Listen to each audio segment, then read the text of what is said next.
Hey, I'm Joey. And I'm Dana. Welcome to Car Chats. Today we're going to be answering some questions that our viewers have submitted to us over the past couple of weeks. It's never a bad time to submit questions to our channel, and we will continue to answer them in ongoing episodes. You can comment directly underneath our videos, otherwise our email address is listed in the description box below each of our videos as well. We love to hear from you all. I'll start by reading the first question that was submitted to us. They said, I'm super interested in your perspective on the pride flag. What does the flag mean to an LGBTQ person?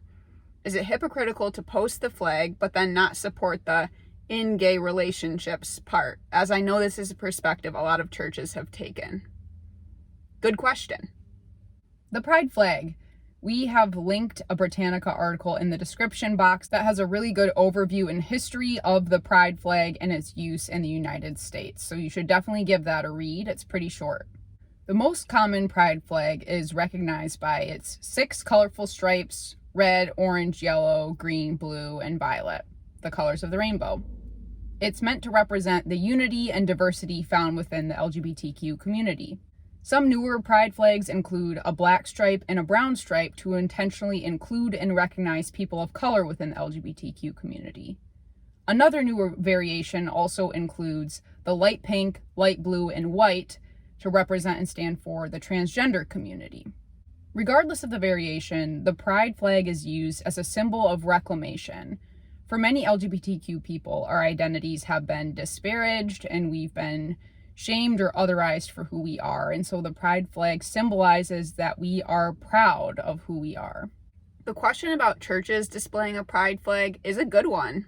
The reality is that the pride flag represents not just celebration, but full inclusion and affirmation. If churches subscribe to a traditional biblical interpretation of marriage being between one man and one woman, then it would not be appropriate for them to display a pride flag. Especially because so many LGBTQ people have been hurt by Christians and the church, it's absolutely necessary that churches be clear about if and how they're inclusive of LGBTQ people. We've heard way too many stories about LGBTQ people who join a church and are warmly welcomed, but then when they come out or it's found out that they're part of the LGBTQ community, they're no longer welcome to serve in roles of leadership or volunteering at that church. Church is often a very fearful setting for LGBTQ individuals, so the pride flag symbolizes full inclusion and acceptance in that community. It's a sign of safety in a world where LGBTQ people feel like they're constantly on guard. So in short, the answer is that churches should not display the pride flag unless they are completely inclusive and welcoming of LGBTQ people at all levels. That means all LGBTQ people, whether in a relationship or not, are welcome and able to serve at all levels of church leadership. The question about the pride flag really gets at the idea that Christians and churches need to grapple with the fact that most LGBTQ people do not feel safe in church settings. There are no easy solutions to this tension, but it's crucial that Christians begin to wrestle with it. On to question 2, which is a big one. The core of the question is, what is the difference, relationship, and nuances of gender normativity, heteronormativity, and homophobia? Whoa. We're not going to speak in depth about gender as we're both cis women and we are not experts in that area. We will just give a brief summary. Gender normativity in America revolves around a binary of male and female as the only 2 distinct genders. Although there may be some small room for a variation in expression within those 2 genders, they are definitely the only 2 fully recognized genders. The LGBTQ community, though, has and continues to work towards a different understanding of gender as a spectrum, or as I heard recently, more like a color wheel. And these are not new ideas. Many indigenous groups have recognized more than 2 genders for a long time. Dana and I do not view gender as a binary. We love and celebrate our transgender, non-binary, and genderqueer siblings.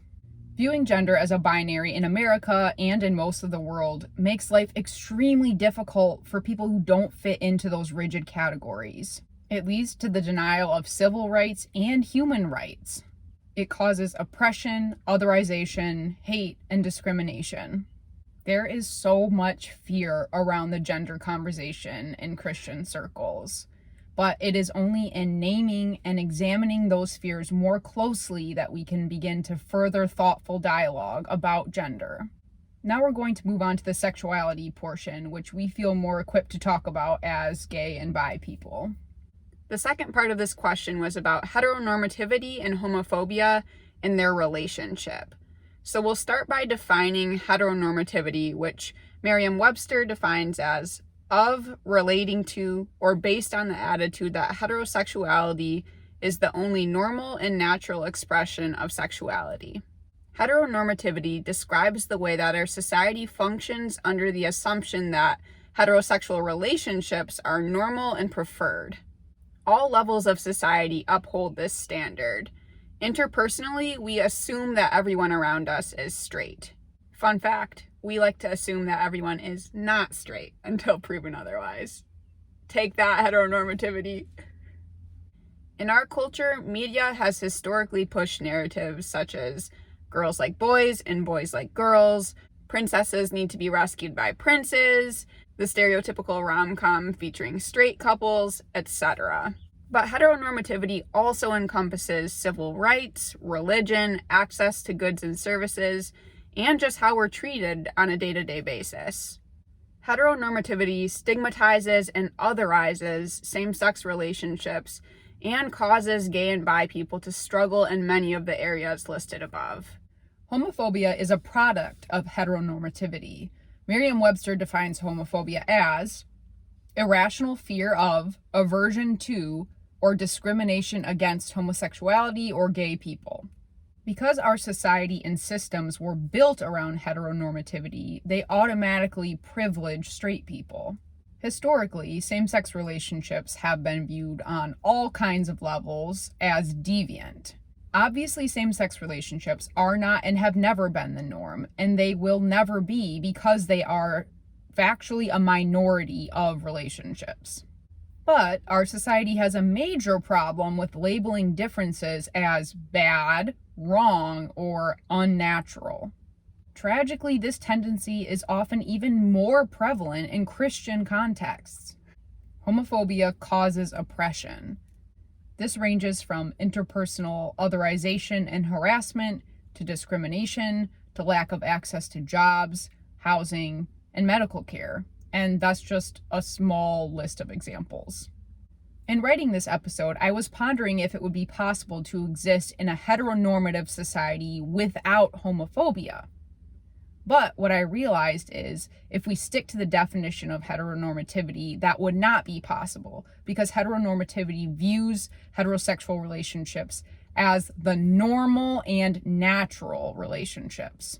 So instead of striving for a heteronormative society without homophobia, which isn't possible, the LGBTQ community has long advocated for an understanding of the reality that there are natural variances in gender and sexuality. And we want to advocate for a society that acknowledges those differences and accepts them without stigmatization. Yes, we can all acknowledge that heterosexual relationships are the norm because they will always statistically be the majority of relationships. But that does not mean that straight relationships need to be idealized or preferred. We are working against centuries of heteronormative and homophobic history, though, so there's a long way to go. It seems to be an ongoing challenge for us as humans to acknowledge, work to understand, and accept differences. Yet it strikes us that Christians have several templates available to us that can help us do this hard work. Think about the story of the Good Samaritan, or the concept of loving your neighbor, or Jesus' entire existence on earth, where he really riled up the Pharisees with the kinds of people that he spent time with. Joey and I have both shared about the ways that heteronormativity permeated our lives growing up. As young women, being attracted to other women was not even a possibility we could consider.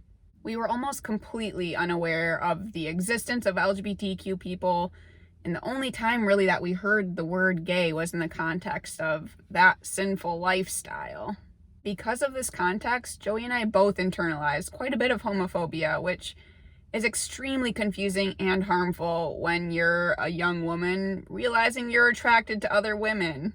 For both of us, the combination of heteronormativity and homophobia caused us a lot of pain. And it also culminated in us both staying in the closet for many years after we came to terms with our sexuality.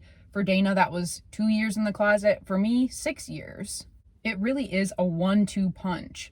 Heteronormativity can cause many gay and bi people to knowingly or unknowingly deny their different sexuality. And then even when they come to terms with their sexuality, homophobia can keep them in the closet even longer and cause immense inner turmoil. My years in the closet included times of deep loneliness when I really wrestled almost entirely alone with the thought that I may never be able to live a completely truthful and open life. I was so afraid of losing relationships and being rejected by those I loved.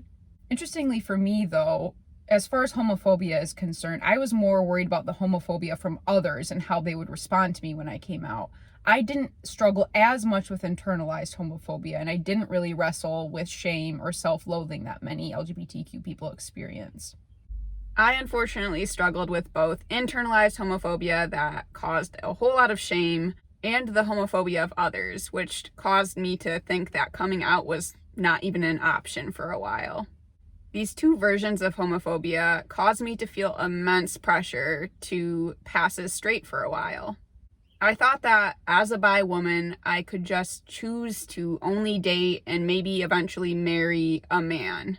In my mind, I thought that this would be the easiest and best option for me, but it didn't take long for me to realize that this would just mean a life spent lying and hiding, and that's not a life I was willing to live. We have to understand that heteronormativity and homophobia create the conditions that cause many LGBTQ young people to struggle enormously. This can lead to mental health crises and even suicidality. We believe that it's absolutely necessary for us as people, and especially as Christians, to fight against the trauma that heteronormativity and homophobia create. We can do this by being honest about the reality of variance in human sexuality and normalizing that variance instead of stigmatizing and othering it. Heteronormativity and homophobia are terribly pervasive, but we're encouraged by the people who have dedicated their lives to dismantling both of them. And we hope to continue to do that work in our own lives as well. And that's a wrap on answering these two questions. So thank you so much to our question askers. We always love a good chance to nerd out. Absolutely. And we will see you all later. Don't forget to read the article. Bye, everybody. A link to, really good overview and history of the Pride. I can't believe it, the Pride flag. Your gum chewing is out of this world. I gotta get it out of here. View gender as a binary. What? Binary? Heteronormativity, I don't know. In our society, no, thank you. We can do this by being... Wait, what? You look like a teardrop. In our culture, media has historic... Or you look like Snape. Excuse me. But not greasy, don't worry. Alright. Oh, that often comes... The big bird flew right over, scared Dana. That bird really got me.